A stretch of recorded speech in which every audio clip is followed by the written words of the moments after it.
Sundar Pichai looked at the small restaurant from across the street. Spice Memory glowed in warm orange letters above the entrance. People walked in and out, some laughing, some talking on their phones. No one noticed the man standing in the shadows watching.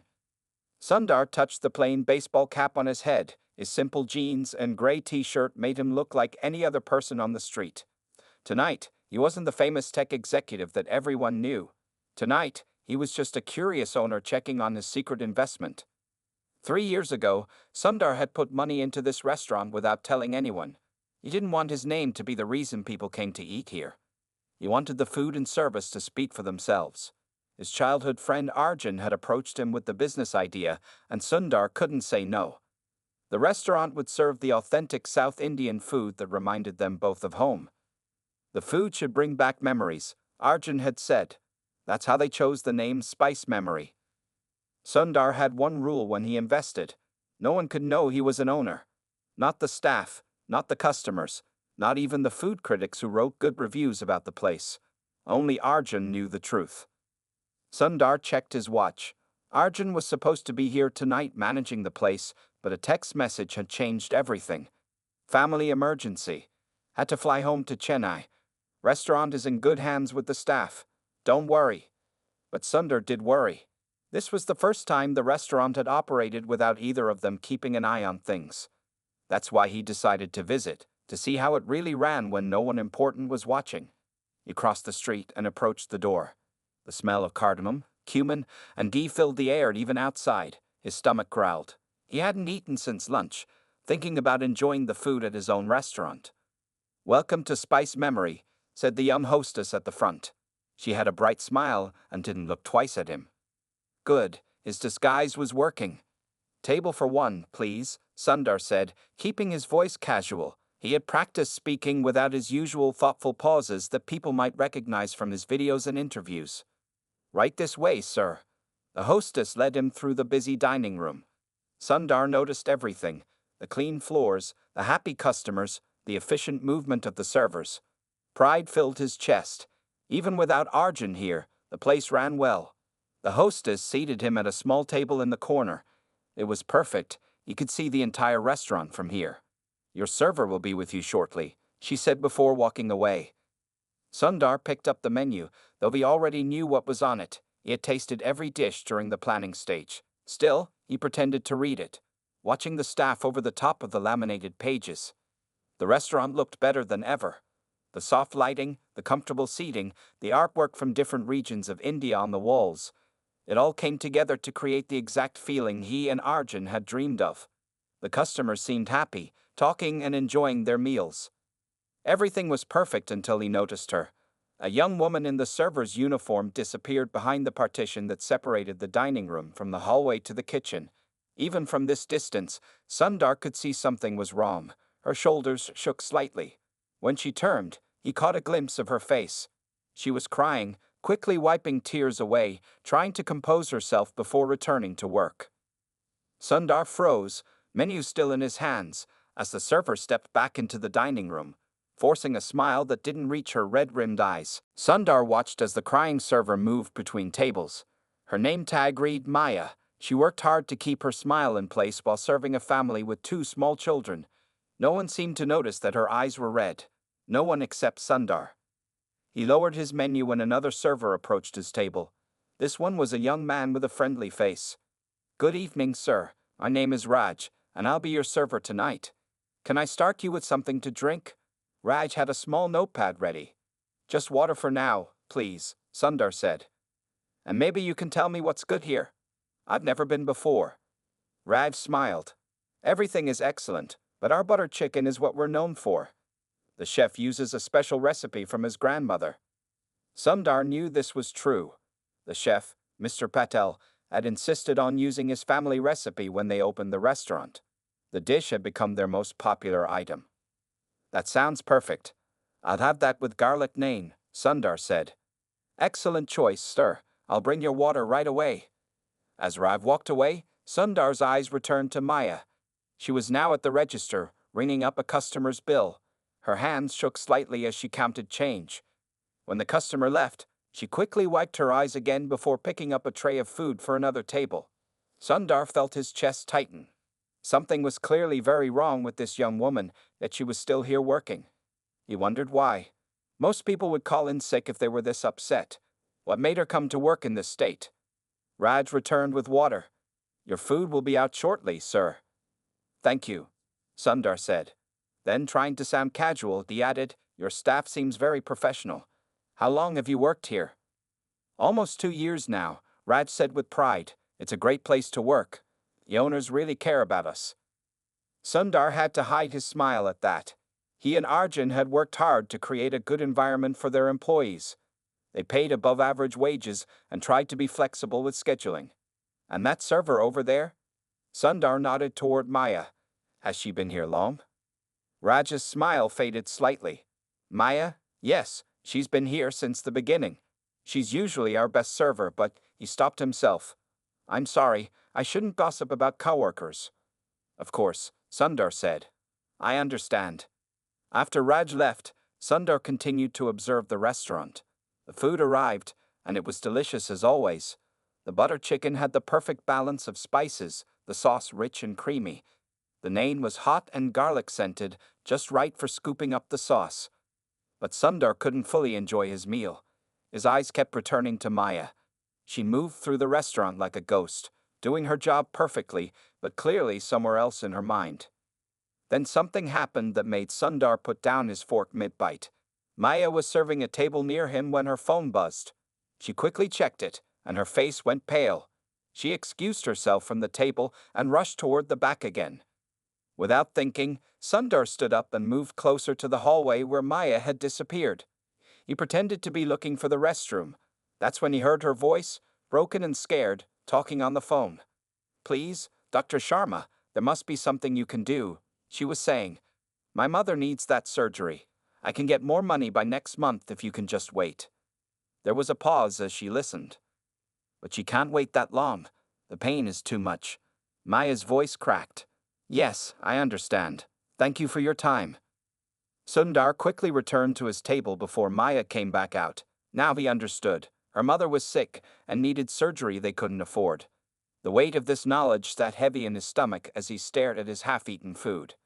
He had come here tonight out of curiosity, to see his restaurant running on its own. Instead, he had discovered something much more important. A person in real trouble, right under his nose. Sundar couldn't eat anymore. His food sat cooling on the plate while his mind raced. Maya had returned to the dining room, her face freshly washed but her eyes still holding deep worry. He watched as she took a deep breath and put on a brave smile before approaching her next table. The restaurant had gotten busier.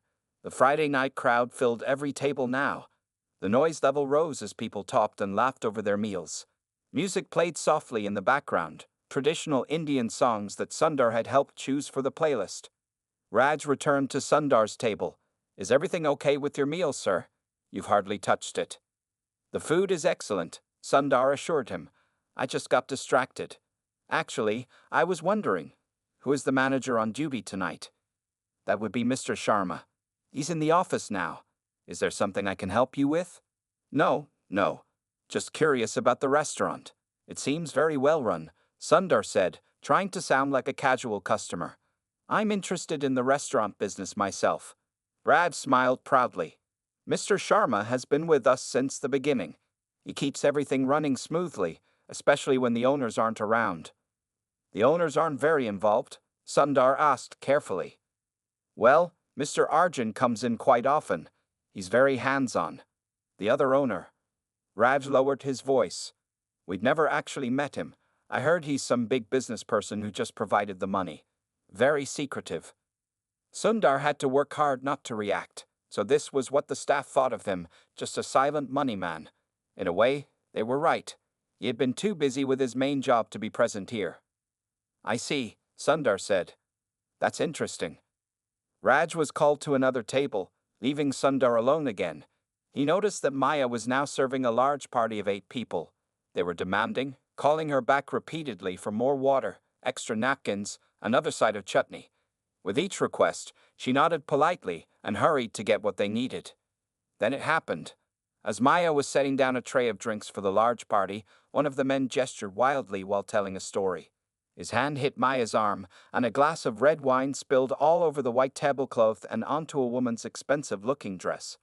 The woman jumped up, shouting, "Look what you did. This dress cost me $300. Maya's face went white. "I'm so sorry, ma'am.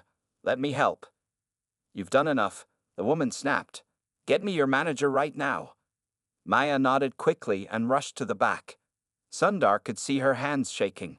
This was clearly the last thing she needed today. Without thinking about his cover, Sundar stood up. He felt a protective anger rising in him. He knew what would happen next. The manager would apologize, maybe offer to pay for dry cleaning, and the customer would feel entitled to be rude to his staff.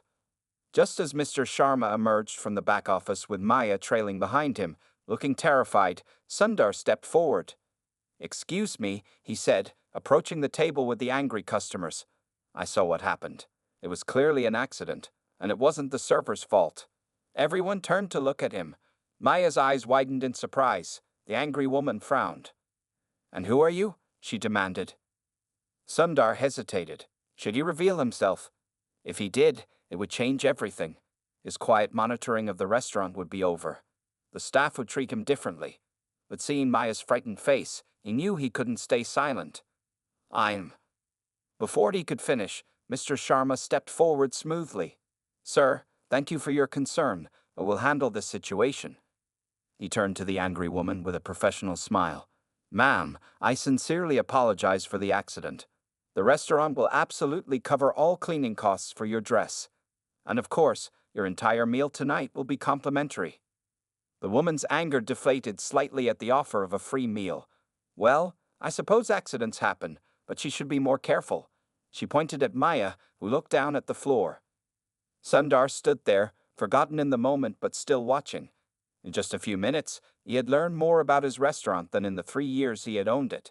He had seen the dedication of his staff, the pressure they faced, and now, a young woman dealing with both a family crisis and difficult customers. As he returned to his table, one thing became clear. He needed to learn more about Maya and her situation. Sundar returned to his table, watching as Mr. Sharma handled the situation with the angry customer. The manager was good at his job. Within minutes, the woman was smiling again, enjoying her free meal. But Maya still looked shaken as she continued working. Sundar signaled to Raj for the bill. As he waited, he noticed Maya disappear into the break room at the back of the restaurant. Her shift seemed to be ending. He paid quickly, leaving a large tip, and then made a decision. Instead of leaving through the front door, he would walk past the break room. Perhaps he could learn more about Maya's situation. "Thank you for dining with us, sir," Raj said as he returned with the receipt. "Will we see you again soon?" "Definitely," Sundar replied. "The food was excellent. Can you point me to the restroom before I leave?" Raj directed him toward the back hallway. "Just past the kitchen, on the right." "Thank you." Sundar walked slowly down the hallway. The kitchen was busy with chefs calling out orders and the clatter of pots and pans. The smell of spices was stronger here. He paused when he heard voices coming from the partially open door of the break room. "Maya, you should go home," a female voice said gently. "You've had a rough day." "I can't, Priya," Maya's voice replied. "I need every hour I can get. Mom's surgery is going to cost $45,000. The hospital wants half up front before they'll even schedule it." "That's crazy. Does your mom have insurance?" "It only covers a small part. The doctor says she needs this special procedure. Something about her heart valves." Maya's voice cracked. "The pain is getting worse. She can barely get out of bed now." Sundar stood very still, not wanting to interrupt but needing to hear more. "What about your brother?" Priya asked. "Can't he help?" "Vikram is still in college. His scholarship covers tuition, but I'm helping with his living expenses. He's offered to drop out and get a job, but I won't let him. He's so close to finishing his engineering degree." "And your father?" "He left when Vikram was 10. Maya's voice was flat. "We haven't heard from him in years." "Oh, Maya." There was the sound of a chair scraping. Sundar guessed that Priya was hugging her friend. "I've been applying for loans," Maya continued. "But my credit isn't great. I'm trying to pick up extra shifts here and at my morning job at the coffee shop. If I work double shifts for the next few months, maybe." "You're already working 16 hours a day," Preya said. You'll make yourself sick. What choice do I have? Mom took care of us by herself for years. Now it's my turn to take care of her. Sundar felt a tightness in his throat. He had grown up in a middle-class family in India, but they had always had enough. He had never faced this kind of desperate situation. Maya was clearly a devoted daughter doing everything possible to save her mother. The conversation shifted to other topics, and Sundar quietly moved away. He went to the restroom, splashed water on his face, and looked at himself in the mirror. What should he do? He could easily write a check that would solve all of Maya's problems. His success in the tech world meant that $45,000 was a small amount to him now. But he knew that simply handing her money might hurt her pride, and revealing himself as the owner now would be awkward. The staff might think he had been spying on them. In a way, he had been. As he dried his hands, Sundar made a plan. He would talk to Mr. Sharma first, then find a way to help Maya that preserved her dignity. Maybe a program for emergency medical assistance for all employees and their families. That way, it wouldn't single her out but would solve her problem. He left the restroom and walked toward the manager's office. Through the open doorway, he could see Mr. Sharma sitting at a desk, looking over the night's receipts. It was time for Sundar Pichai, the secret owner, to finally introduce himself. The moment he stepped into that office, things would change. He took a deep breath and knocked on the door. "Come in," Mr. Sharma called. Sundar entered, closing the door behind him. Mr. Sharma looked up from his paperwork, surprise crossing his face when he saw a customer in his office. "Can I help you, sir?" he asked, setting down his pen. Sundar stood there, suddenly unsure of himself. In boardrooms with powerful executives, he never hesitated. But here, in this small restaurant office with its simple desk and filing cabinets, he felt strangely nervous. "My name is Sundar Pichai," he said finally. Mr. Sharma's expression didn't change. The name meant nothing to him. "I'm sorry, should I know you?" the manager asked politely. Sundar realized his mistake. Of course, his name alone wouldn't mean anything. Arjun had kept his identity completely secret. "I'm Arjun's business partner," Sundar explained. "I'm the co-owner of Spice Memory." Now Mr. Sharma's eyes went wide. He stood up quickly, nearly knocking over his chair. "Mr. Pichai, I had no idea you would be visiting tonight. Arjun never told me." He stopped, flustered. "I mean, we knew there was another owner, but we never knew who." "Please, sit down," Sundar said gently. "This isn't an inspection or anything formal. I just happened to be in the area and wanted to see how things were going." Mr. Sharma sat down, still looking shocked. "I hope everything was satisfactory, the food, the service?" "Everything was excellent," Sundar assured him. "You run a tight ship here. I'm impressed."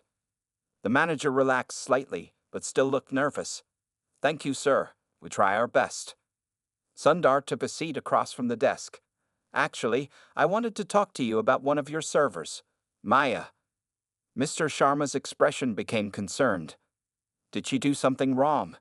If it's about the wine spill, that really wasn't her fault. The customer. No, Sundar interrupted. She did nothing wrong. In fact, I was impressed by how professionally she handled that situation. He paused, considering his words carefully. I couldn't help noticing that she seemed upset tonight, even before the incident. Mr. Sharma sighed. "Maya is one of our best employees. She never misses a shift, always on time. Customers love her. But yes, she's been going through a difficult time personally." "Her mother is ill," Sundar said. Mr. Sharma looked surprised. "Yes, how did you know?" Sundar ignored the question. "I understand she needs an expensive surgery." Now Mr. Sharma looked uncomfortable. "Sir, I don't feel right discussing an employee's personal problems." "I appreciate your discretion," Sundar said, "but I'd like to help." "Help?" Mr. Sharma looked confused. Sundar felt conflicted. Part of him wanted to simply write a check right now. Problem solved, but he knew that wasn't the right approach. If Maya found out that a stranger had paid for her mother's surgery after overhearing a private conversation, she might feel embarrassed or even violated. And what about other employees? What if they had similar problems now or in the future? It wouldn't be fair to help just one person because he happened to visit on this particular night. "Mr. Sharma, Does our restaurant offer health benefits to employees? Sundar asked. Basic health insurance for full-time staff, Mr. Sharma replied. But it doesn't extend to family members, and it doesn't cover major procedures fully. Sundar nodded, thinking. And we don't have any emergency assistance programs? No hardship fund or something similar? No, sir, nothing like that. Mr. Sharma looked curious now. Are you considering implementing something? Sundar stood up and paced the small office. His mind worked through the problem from different angles. This wasn't just about Maya anymore. It was about creating a better workplace for everyone. I think we should, he said finally. Not just for Maya, but for all our employees. Life is unpredictable. Medical emergencies happen. We should support our people when they need it most. Mr. Sharma looked thoughtful. That would be very generous, sir. But won't Arjun need to approve such a major policy change? Sundar smiled slightly. Arjun and I have an understanding. When it comes to taking care of our people, we're always in agreement. As Sundar continued discussing the details with Mr. Sharma, he felt a weight lifting from his shoulders. He had found a way to help Maya without singling her out or embarrassing her. And in the process, he would make life better for all the restaurant employees. Sometimes, he thought, the right solution was bigger than the immediate problem. So here's what I'm thinking, Sundar said, leaning forward in his chair. We create an emergency assistance fund for all employees. Anyone facing a serious family medical crisis can apply for help. Mr. Sharma nodded slowly, warming to the idea. That could work. But how would we fund it? I'll provide the initial investment personally, Sundar said. Let's start with $250,000. That should cover immediate needs and create a solid foundation. Mr. Sharma's mouth fell open. $250,000? Just like that? Sundar smiled. Just like that. He had learned long ago that money was a tool. Sometimes it could solve problems that seemed impossible. He had been fortunate in his career, and now he could use that fortune to help others. There's one condition, Sundar added. My involvement remains private.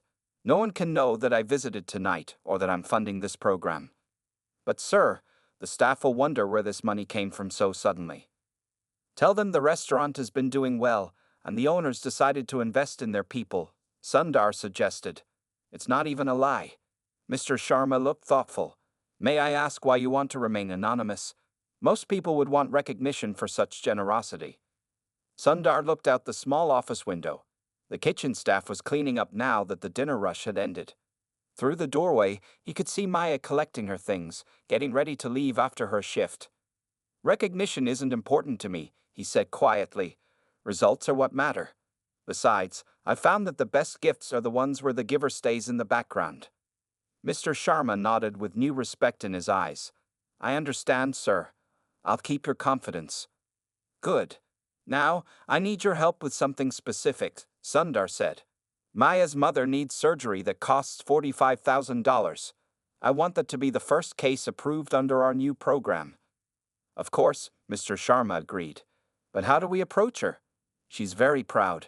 She might not accept what she sees as charity. It's not charity, Sundar said firmly. It's support for a valued employee. Frame it that way. Make it clear that this program is for everyone, and she just happens to be the first to benefit from it.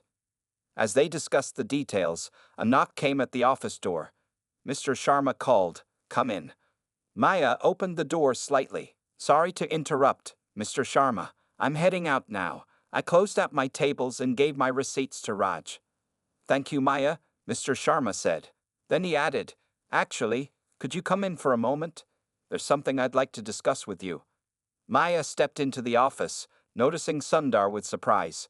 Oh, I'm sorry. I didn't realize you were in a meeting. This is Mr. Pichai, Mr. Sharma said. He's a business consultant helping us improve our employee benefits. Sundar stood and shook Maya's hand. Nice to meet you, Maya. Please, have a seat. Maya sat down nervously. Is everything okay? If this is about the wine spill. Not at all, Mr. Sharma interrupted. Actually, we have some good news. The restaurant is implementing a new program for employees and their families. As Mr. Sharma explained the emergency assistance fund, Maya's expression changed from confusion to disbelief. When he mentioned that her mother's surgery would be fully covered as the first approved case, tears filled her eyes. "I don't understand," she whispered. "How did you know about my mother?" Mr. Sharma glanced at Sundar, who stepped in smoothly. "The restaurant has been considering this program for some time," Sundar explained. "During the planning phase, we asked managers to identify employees with immediate needs. Your situation came up in those discussions." Maya looked at Mr. Sharma. "But I never told you the details about my mother's surgery costs." Mr. Sharma hesitated, then said, "Priya mentioned that you were facing a difficult situation. I hope you don't mind that she was concerned about you." Maya wiped her eyes. "This feels like a miracle. I don't know what to say." "You don't need to say anything," Sundar told her gently. "Just get your mother the care she needs. And Maya, this isn't charity. You've earned this through your hard work and dedication." As Maya thanked them both repeatedly, Sundar felt a warm satisfaction spreading through his chest. This was why he had become successful, not for fancy cars or big houses, but for moments like this when he could make a real difference in someone's life. The next morning, Sundar sat in his home office making phone calls, not to his usual business contacts, but to the best doctors in the city. He wanted to make sure Maya's mother received top-quality care. He had asked Mr. Sharma to get her medical records, with permission of course, and sent them to several specialists. "Yes, Dr. Patel, I understand the procedure is complex," Sundar said into the phone. "But I've heard you're the best in this field. Your success rate with valve replacements is remarkable." On the other end of the line, the doctor sounded impressed by Sundar's knowledge. "You've done your research, Mr. Pichai. May I ask how you're connected to this patient?" "She's the mother of an employee at a restaurant I care about," Sundar explained simply. "Money is no object. I just want her to get the best care possible." "I could fit her in next week," Dr. Patel offered. "I'll need to review her records in detail first." "They're on their way to your office now," Sundar said. "Thank you, doctor." As he hung up, Sundar felt a buzz of energy. This was so different from his daily work developing technology. Here, he was directly changing one family's life. It felt immediate and powerful. His phone rang. It was Arjun. "Sundar, Mr. Sharma just called me with some very interesting news," Arjun said when Sundar answered. "He says you visited the restaurant last night and decided to start an employee emergency fund with $250,000 of your own money." Sundar smiled. "That's correct." "And you didn't tell him to call me first, or discuss it with me?" Arjun didn't sound angry, just surprised. "It was a spur-of-the-moment decision," Sundar explained. "I saw a need and wanted to address it immediately." "This is about Maya, isn't it?" Arjun asked. "Sharma told me about her situation. It's terrible." "Yes, but it's about more than just her," Sundar said. "It got me thinking about all our employees. What happens when they face emergencies? We should support them better." There was a pause on the line.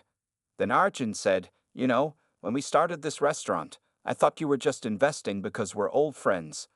I didn't realize you care this much about the people working there." "Neither did I," Sundar admitted.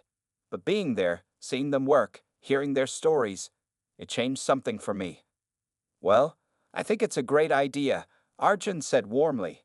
"But I want to contribute too. It's our restaurant, not just yours. Let me match your donation." Sundar felt a rush of affection for his friend. "Deal. Remember, I don't want anyone to know I was there, as far as the staff is concerned. These changes came from both owners working together." "Your secret is safe with me," Arjun promised. "Though I'm curious, why the anonymity? You could easily get positive press from this." Sundar thought about this for a moment. "I don't need press. And sometimes, when people know who you are, it changes how they act. I wanted to see the real restaurant, not a performance put on for the boss." After finishing the call with Arjun, Sundar opened his laptop to draft the official paperwork for the emergency fund. He created clear guidelines. Any employee who had worked at Spice Memory for at least 6 months could apply for assistance with serious medical situations for themselves or immediate family members. The fund would cover up to $50,000 per case, with a simple approval process through Mr. Sharma and Arjun. As he worked, Sundar's phone buzzed with a text from Mr. Sharma. "Maya's mother has been scheduled for surgery next Tuesday. Maya doesn't understand how we found such a famous heart surgeon who could see her mother so quickly. She cried when I told her everything was arranged. She keeps saying it's a miracle. Sundar smiled as he read the message. He typed back a simple reply. Not a miracle, just people helping people. Please keep me updated on her mother's progress. He set down his phone and returned to his work, feeling more satisfied than he had in a long time. The emergency fund paperwork was nearly complete. Soon, any employee at Spice Memory facing a crisis would have the support they needed. Sometimes, Sundar thought, the best solutions are the ones where no one knows you were involved at all. 6 months had passed since that fateful Friday night when Sundar had visited Spice Memory. Today he was returning, but with no disguise. Arjun had finally convinced him to attend the restaurant's 3rd anniversary celebration. It's time the staff met the mysterious co-owner, Arjun had insisted. They've been wondering about you for years. So here he was, dressed in a simple blue suit, standing outside the restaurant. A special sign hung on the door. Closed for private event. Inside, he could see the staff gathered, talking excitedly. Sundar took a deep breath and pushed open the door. The conversation immediately stopped as all eyes turned to him. Arjun stepped forward with a wide smile. Everyone, I'd like you to finally meet my business partner and co-owner of Spice Memory, Sundar Pichai. There were gasps and whispers. A few people even took out their phones to snap pictures before quickly putting them away, embarrassed. It's an honor to meet all of you, Sundar said, feeling strangely nervous. Though I haven't been here in person, I've heard wonderful things about your work from Arjun. Mr. Sharma approached with a warm handshake. Welcome, sir. We're thrilled you could join us today. As Sundar moved through the room greeting staff members, he saw Maya across the restaurant. She looked different now. Confident, smiling, her eyes bright. She was showing something on her phone to a group of coworkers. When she looked up and saw him, her expression turned curious. She approached slowly. Hello, Mr. Pichai, she said. I remember you from that night 6 months ago. You weren't just a business consultant, were you? Sundar smiled. Not exactly. How is your mother doing? Maya's face lit up. She's completely recovered. Dr. Patel said her heart is stronger than ever. She pulled out her phone. Look, this is her at my brother's graduation last month. The photo showed a smiling middle-aged woman standing proudly next to a young man in a graduation cap and gown. Vikram finished his engineering degree, Maya said proudly. He already has a job offer at a tech company, and Mom is even talking about going back to teaching part-time. That's wonderful news, Sundar said sincerely. None of it would have happened without the emergency fund, Maya said, her voice becoming serious. It didn't just pay for Mom's surgery. It changed our whole future. Before Sundar could respond, Arjun called for everyone's attention. The staff gathered around as he unveiled a large chart on the wall. As part of our anniversary celebration, Arjun announced, we want to share some numbers with you all. Since implementing the Emergency Assistance Fund 6 months ago, we've helped 15 employees and their families through medical crisis. Murmurs of approval filled the room as Arjun continued. But something else happened too, he said. Our staff turnover rate dropped by 75%. Our customer satisfaction scores reached their highest levels ever, and our profits increased by 28%. Sundar listened with surprise. He hadn't expected these business benefits, he had simply wanted to help people in need. The lesson is clear, Arjun concluded. When we take care of our people, everything else falls into place. The staff applauded warmly. As the celebration continued, Sundar found himself talking with Chef Patel about a new menu item. By the way, the chef said quietly, Maya is now our assistant manager. Mr. Sharma is training her to take over when he retires next year. Sundar smiled. She'll be excellent in that role. Later, as Sundar prepared to leave, Maya approached him one last time. I know it was you, she said simply. What was me? Sundar asked. The emergency fund. Finding Dr. Patel. All of it. Her eyes were knowing. Mr. Sharma never said it directly, but I figured it out. You came to the restaurant that night, saw me crying, and changed everything. Sundar didn't confirm or deny it. He simply said, sometimes the right person happens to be in the right place at the right time. Maya nodded, understanding his desire for privacy. Well, Whoever was responsible, my family is forever grateful. As Sundar drove home that evening, he thought about the unexpected results of his impulsive visit 6 months ago. One small act of kindness had grown into something that helped many people and even improved the business. He made a mental note to visit his other investments more often. Who knew what opportunities to help might be waiting there, hidden in plain sight? Sometimes the most important things happened when no one was watching.